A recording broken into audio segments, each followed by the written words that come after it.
సుమన్ టీవీలో మీ business promotions కోసం ఈ కింది నెంబర్ను సంప్రదించగలరు.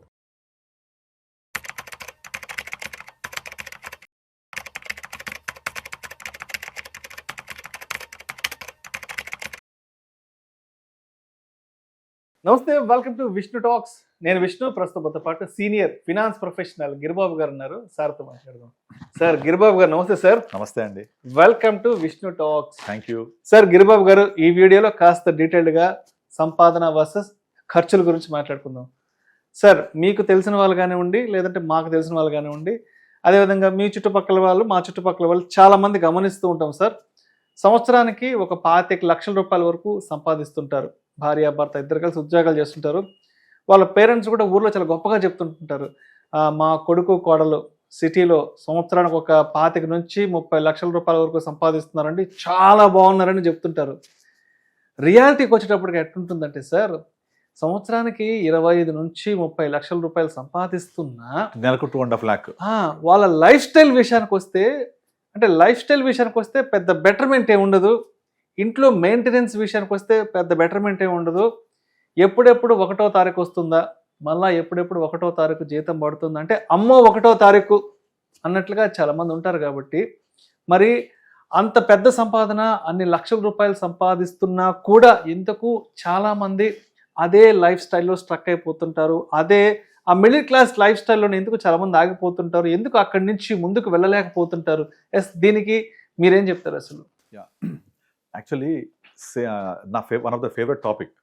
సో నేను చాలాసార్లు నా పర్సనల్ లైఫ్ని కూడా నేను కోరిలేట్ చేసుకొని చూస్తూ ఉంటాను. సో నార్మల్గా మనకు మన లైఫ్ స్టైల్లో 2 రకాలుగా ఉంటాయి. ఒకటి ధరలు, 2 ఖర్చులు. ఈ ధరలు ఖర్చుల్లో పెరిగింది ఏది? ధరలా ఖర్చులా? ఖర్చులు బాగా పెరిగాయి. ఎగ్జాక్ట్లీ. ధరలు ఇన్ఫ్లేషన్ ప్రకారంగా ఆ పాటికి అవి, అంటే మనం తినే పొద్దున్న 4 ఇడ్లీ, మధ్యాహ్నం ఇంత లంచ్, రాత్రి 2 చపాతి, వీటి ధరలు పెద్దగా పెరగలేదు, పెరిగాయి. ఇన్ఫ్లేషన్ పాటిగా పెరిగాయి. కానీ దీనికంటే చాలా ఎక్స్పోనెన్షియల్ రేట్లో ఖర్చులు పెరిగిపోయాయి. Life style expenses. ఎగ్జాక్ట్లీ. ఇప్పుడు మీరు చెప్తున్న అన్ని జాడ్యాలకు మూలం అదే. ఈ లైఫ్ స్టైల్ ఎక్స్పెన్సెస్ విపరీతంగా పెరిగిపోయి, ఈ లైఫ్ స్టైల్ చట్రంలో ఇరుక్కుపోయి జనాలందరూ నా సాలరీ 2 లక్షలు అని చెప్పడానికి మురిసిపోవడానికి తప్ప నిజంగా వాళ్ళ చేతిలో నెల తిరిగేతలకి మళ్ళీ ఎప్పుడెప్పుడు 1st తారీఖు వస్తుందని ఎదురు పరిస్థితి వచ్చేసింది. ఒక ఎగ్జాంపుల్ చెప్తాను. నా కెరియర్ స్టార్ట్ అయింది 2006లో. నేను సివిల్స్ ప్రిపేర్ అయ్యి ఇంకా సివిల్స్ రావట్లేదు అని వదిలేసి 6లో నేను కాలేజ్ జాయిన్ అయినప్పుడు నా శాలరీ 9,900 రూపీస్ నా శాలరీ. ఆ 9,000లో నేను ఒక 2,500 నా బండి ఈఎంఐ ఉండేది, 3,000 ఇంటి రెంట్ ప్లస్ నాకు మెయింటెనెన్స్ ఉండేది. ఇవన్నీ పోయిన తర్వాత కూడా నేను ఒక 2-3,000 తోటి హ్యాపీగా బతికేసేవాడిని. ఇది ఎప్పుడు నేను చెప్పి 2006లో. అప్పుడు 9,000 మా బ్రాంచ్ మేనేజర్కి సాలరీ ఒక 20,000 వచ్చేది. నాకెప్పుడు 20,000 వస్తుందా అని ఎదురు చూసేవాడిని. అయితే 9,000 10,000 అంటే సంవత్సరానికి ఎంత? 1.2 lakh కదా. కానీ ఎవరు కూడా నా శాలరీ 1.2 lakh అని చెప్పరు, 9,000 10,000 చెప్తారు. ఒక పొరపాటున ఎవరైనా 20 years బ్యాక్ 1.2 lakh అంటే బై డిఫాల్ట్ అది సంవత్సరానికే. కానీ ఇవాళ 1.2 lakh అంటే ఏంటది? నెలక సంవత్సరానిక? నెలకు. అంటే అప్పుడేమో ఇయర్లీ శాలరీ, ఇప్పుడు నెల శాలరీ అయిపోయింది. అంటే గత 20 సంవత్సరాలు వచ్చిన మార్పు ఏంటంటే, ఎవరికైతే 20 ఏళ్ల క్రితము ఒక సంవత్సరానికి 1,20,000 వచ్చేదో ఇవాళ 1,20,000 అనేది మినిమం శాలరీ అయిపోయింది. మీరు అన్నట్టుగా వైఫ్ అండ్ హస్బెండ్ వర్క్ చేస్తూ వైఫ్కి ఒక 1 lakh చేంజ్, హస్బెండ్కి 1 lakh చేంజ్, ఇద్దరు కలిపి ఒక 3 lakhs వరకు సంపాదించినప్పటికీ మీరు అన్నట్టుగా ఎక్కడ వేసే గొంగలు అక్కడే, ఆ లైఫ్ స్టైల్ ఖర్చులు చట్టంలో ఇరుక్కుపోయి ఏ మాత్రం ఎదుగుబోదు లేకుండా అక్కడే ఉంటున్నారు. కారణం ఏంటంటే, ఈ 20 yearsలో మన ఖర్చుల్ని విపరీతంగా పెంచుకుంటూ వచ్చేసాం మనం. ఈ ఖర్చులకు తోడు ఇంకోటి ఏమైపోయిందంటే ఫాస్ట్ ప్రెస్టేజ్. అరే పక్కోడికి ఇది వచ్చింది, ఇది పలానా ఆస్తి కొన్నాడు, నేను ఎందుకు కొనట్లేదు. తర్వాత ఫస్ట్ మనము నార్మల్గా ఎవరైనా మనం కొత్త డ్రెస్ వేసుకోగానే ఇన్స్టాలో పోస్ట్ చేయాలి, ఎంతమంది లైక్లు కొడతారు.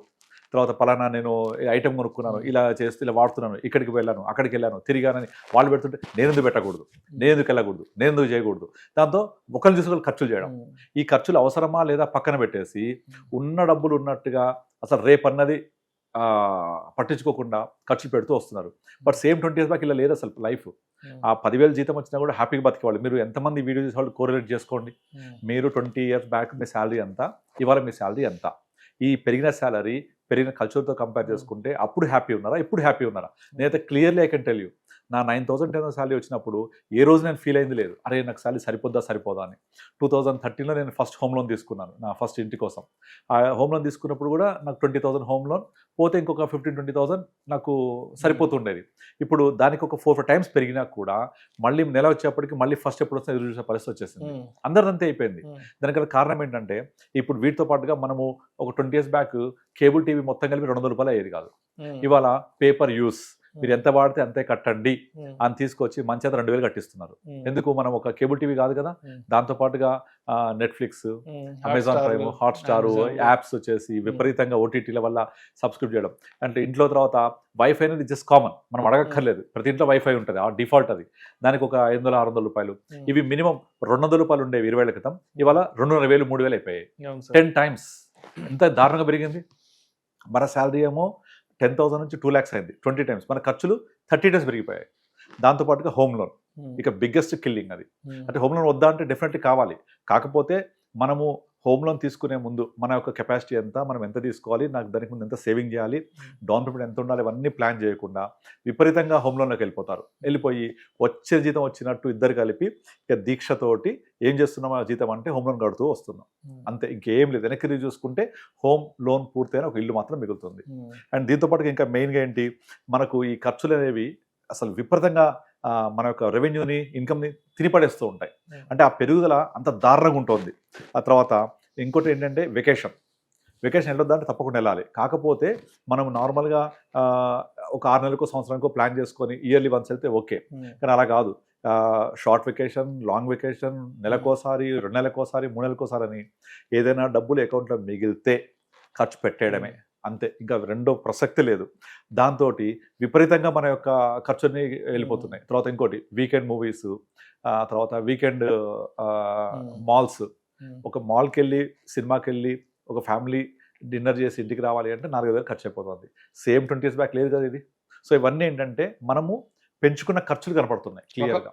ఒకప్పుడు అంటే బట్టల విషయానికి వస్తే, కొత్త బట్టల విషయానికి వస్తే, ఒకప్పుడు సంక్రాంతికను లేదంటే ఏదైనా మన ఫ్యామిలీలో ఏదైనా ముఖ్యమైన పెళ్లి ఉంటేనో పుట్టినరోజుకో ఇంట్లో వాళ్ళు బట్టలు కొని పెట్టేవాళ్ళు. ఈ రోజు ప్రతి రోజు షాపింగ్ అయిపోయింది. తర్వాత ఇంకోటి ఏంటంటే, ఒకప్పుడు ఏంటంటే మొత్తం నేను ఏదైతే ఆదాయం ఉందో ఆదాయంలో నుంచి నా ఖర్చులు అన్ని కూడా సేవింగ్ చేశాకనే ఖర్చు పెడతారు. సేవింగ్ ఫస్ట్ అనే కాన్సెప్ట్ ఉండేది మన పేరెంట్స్కి, ముందు తరానికి. అంటే మన ఇండియా సేవింగ్స్ రేట్ వచ్చేసి 26% ఒకప్పుడు. ఇప్పుడు ఎంత అనుకున్నారు? <15% వచ్చేసింది India savings rate. America savings rate 2%. వాళ్ళకు ఫోర్ట్నైట్ శాలరీ వస్తుంది. అంటే ఫోర్ట్నైట్ అంటే ప్రతి 15 రోజులకు ఒకసారి ఒక శాలరీ వచ్చింది అంటే వాళ్ళు ప్రతి ఫోర్ట్నైట్ దసరా దీవాళిలాగా ఎంజాయ్ చేస్తారు. మనకు దసరా దీవాళి సంవత్సరానికి ఒకసారి వస్తుంది, వాళ్ళకి ప్రతి 15 రోజులకు వస్తుంది.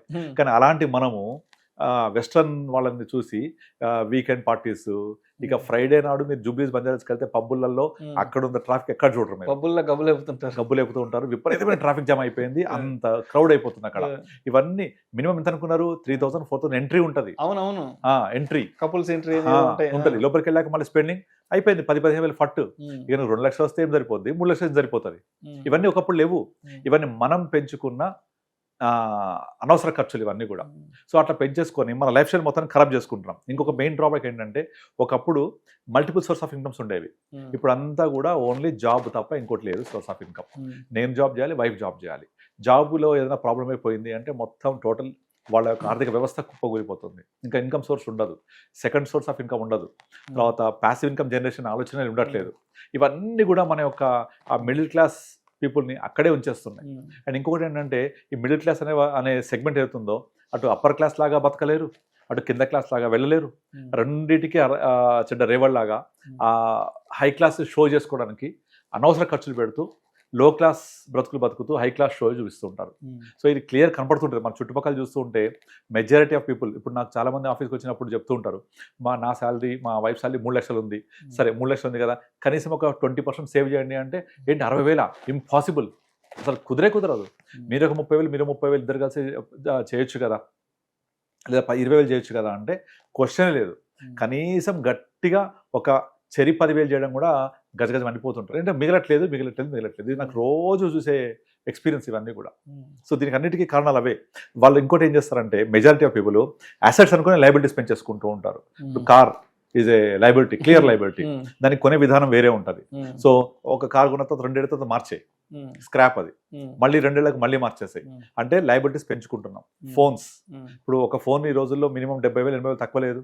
దాని వయసు ఎంత 2 సంవత్సరాలు.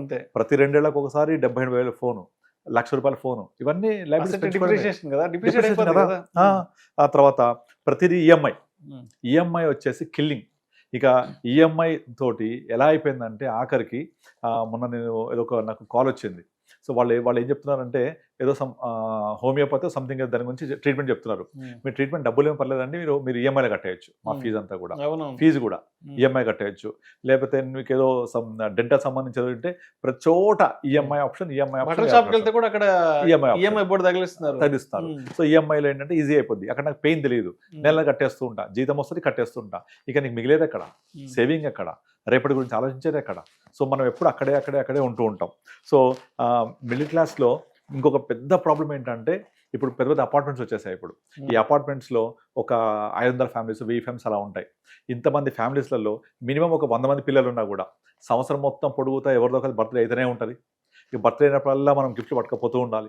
సో ఒకతను చెప్తున్నాడు అనమాట, నాకు మా అపార్ట్మెంట్స్లో ఒక 1000 మంది దాకా ఉంటారు మొత్తం ఫ్యామిలీస్, అందులో ఒక 500 మంది పిల్లలు ఉంటారు. అందులో ఎవరీ 2-3 డేస్ ఒకసారి సంవత్సరం మొత్తం పుట్టినరోజు అవుతూనే ఉంటాయి. మా అబ్బాయి ఒకసారి గిఫ్ట్ల కోసం మా వాడు గిఫ్ట్ లేకపోతే పోడు, అసలు నాకు విపరీతంగా ఖర్చు అవుతుందని చెప్తున్నాడు. ఒకప్పుడు లేదు కదా ఇదంతా. సో ఇవన్నీ కూడా ఏంటంటే చట్టంలో ఇరుక్కుపోవడం. అలా ఇరుక్కుపోయి రేపటి గురించి మన రిటైర్మెంట్ ప్లానింగ్ ఏంటి, తర్వాత నా వెల్త్ క్రియేషన్ ఎట్లా, ప్యాసివ్ ఇన్కమ్ ఏది, సెకండరీ ఇన్కమ్ ఏది, ఇవన్నీ సెకండరీ అయిపోతున్నాయి. సో కనుక వీటన్నిటి బయటపడాలి అంటే కంపల్సరీ మనము 80-20 రూల్ ఫాలో అవ్వాలి. Like 80% of your income is for today, 20% is for tomorrow. అప్పుడే ఈ ఖర్చుని తట్టుకోగలం. మరి ఇప్పుడు డబ్బులు వచ్చినప్పుడే ఇంత ఖర్చు పెట్టగలిగితే, ఖర్చు పెడుతూ ఉంటే రాను రోజు పరిస్థితి ఏంటి? అది ఒక్కరికి స్పృహ ఉండదు. 50,000 ₹1,00,000 జీతం అంటారు, అరే సేవ్ చేయండి కదంటే మిగలట్లేదు అంటారు. మరి ఇప్పుడు ఇన్కమ్ వచ్చిన రోజే మిగలకపోతే then what is your situation post retirement కదా. అండ్ రిటైర్మెంట్ ఏజ్ ఏమో తగ్గిపోయింది, అండ్ మనం లైఫ్ జీవించే కాలం బాగా పెరిగిపోయింది. ఇప్పుడు 50 తర్వాత ఎవరు రిటైర్మెంట్ అంటే 50 అని చెప్తారు, 50-55 లోపే. మన పేరెంట్స్ 60+, ఇప్పుడు 50+ రిటైర్మెంట్. మరి తర్వాత మనం ఇంకో 20-30 ఇయర్స్ బతుకుతామా? మరి ఆ 30 ఇయర్స్ ఎవరు ఇవ్వాలి? స్పృహ ఉండదు. సో మొత్తం ఈ మిడిల్ క్లాస్ లైఫ్ స్టైల్ ట్రాప్లోకి వెళ్ళిపోతున్నారు. సో మనల్ని మనం గొప్పగా చూపించుకోవాలి సమాజంలో అన్న ఒక షోకేస్ అంతే ఇదంతా జరుగుతుంది. సో దీని నుంచి బయటకు రావాలి అంటే వాళ్ళు ఫస్ట్ ఆఫ్ ఆల్ దీన్ని అర్థం చేసుకొని మనకు ఇన్కమ్ ఎంత ఉంది, వైఫ్ ఇన్కమ్ ఎంత ఉంది, లయబిలిటీస్ ఎంత, మనం లయబిలిటీస్ బిల్డ్ చేస్తున్నామా, అసెట్స్ బిల్డ్ చేస్తున్నామా, what about our children education, what about our retirement planning, ఇవన్నీ స్టెప్ బై స్టెప్ కూర్చొని ప్లాన్ చేసుకొని వచ్చిన ఇన్కంలో ఫస్ట్ సేవింగ్స్కి ఇన్వెస్ట్మెంట్స్కి తీసేసి రిమైనింగ్ ఖర్చు పెట్టుకుంటూ రావాలి. అప్పుడు ఫ్యూచర్లో కూడా ఈ పరిణామం మారుతుంటుంది కదా. ఇప్పుడు మనం 20 ఏళ్ల క్రితము సంవత్సరానికి 1,20,000 జీతం అనుకున్నాం, ఇవాళ నెలకి అయిపోయింది. సేమ్ ఇమాజిన్ ఆఫ్టర్ 10-15 ఇయర్స్, అప్పుడు కనీసం ఒక 3-4 టైమ్స్ పెరగదా ఇది? అంటే ఇవాళ 1,50,000 జీతము ఒక 10 ఇయర్స్ తర్వాత వర్స్ట్ కండిషన్లో కూడా మినిమం 3-4 lakhs అయిపోద్దిగా. మరి అయిపోయినప్పుడు నేను 20 years అనుకునేవాడిని, అబ్బా నాకు కనుక ఒక ₹1,00,000 జీతం వస్తే బాగుండేదని. ఇవాళ రియాలిటీ అయింది అది. కానీ అసలు నన్ను అప్పుడు అనుకున్న ఫీలింగ్ ఇంకా ఫీలింగ్ అలాగే ఉంది. ₹1,00,000 2,00,000 అయినా కూడా నాకు ఫీల్ గుడ్ ఫ్యాక్టర్ రావట్లేదు, అంటే ఆ హ్యాపీనెస్ రావట్లేదు. బికాస్ ఆఫ్ అసలు ₹1,00,000 2,00,000 వచ్చినా కూడా ఏం మిగులుతలేవు, అన్ని ఖర్చులు పెరిగిపోతున్నాయి. నేను కూడా ఒక 15 సంవత్సరాల ముందు హైదరాబాద్కి వచ్చిన కొత్తలో హాస్టల్లో ఉన్నప్పుడు అనుకునేవాడిని, బా హైదరాబాద్లో కానీ నెలకి ఒక 30-40 వేలు సంపాదిస్తే రాజాలాగా బ్రతకొచ్చు అని అనుకునేవాళ్ళు. ఇప్పుడు వచ్చినా కూడా అంతే, అన్ని పెరిగిపోయిన ఖర్చులు.